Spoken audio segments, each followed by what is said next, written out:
পশ্চিমবঙ্গ সরকারের রাজকোষের একটি বিয়োগের কাহিনী আপনাদের শোনাবো।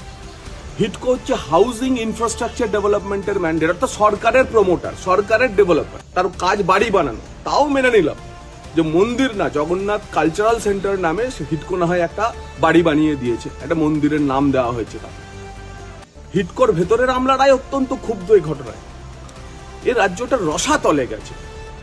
আমরা জানি যে মুর্শিদাবাদ সহ বিভিন্ন জেলাতে যে মিষ্টির দোকানগুলোকে এই গজা প্যারা বিলির জন্য বরাদ দেওয়া হয়েছিল, তাদের কারোর ফুড সেফটি লাইসেন্স ছিল না। একটাই প্রশ্ন যে 42 কোটি টাকা হিডকো কিভাবে গজা প্যারা বিলির নামে বিভিন্ন জেলা শাসক এবং পুর কমিশনারদের দিতে পারে?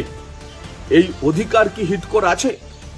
প্রয়োজনে হিডকো যদি জবাব না দেয়, সরকার যদি এর ব্যাখ্যা না দেয়, আমরা হিডকোকে আদালতে টেনে আনব। इस वीडियो को लाइक करें, हमारे चैनल को सब्सक्राइब करें और बेल आइकन जरूर प्रेस करें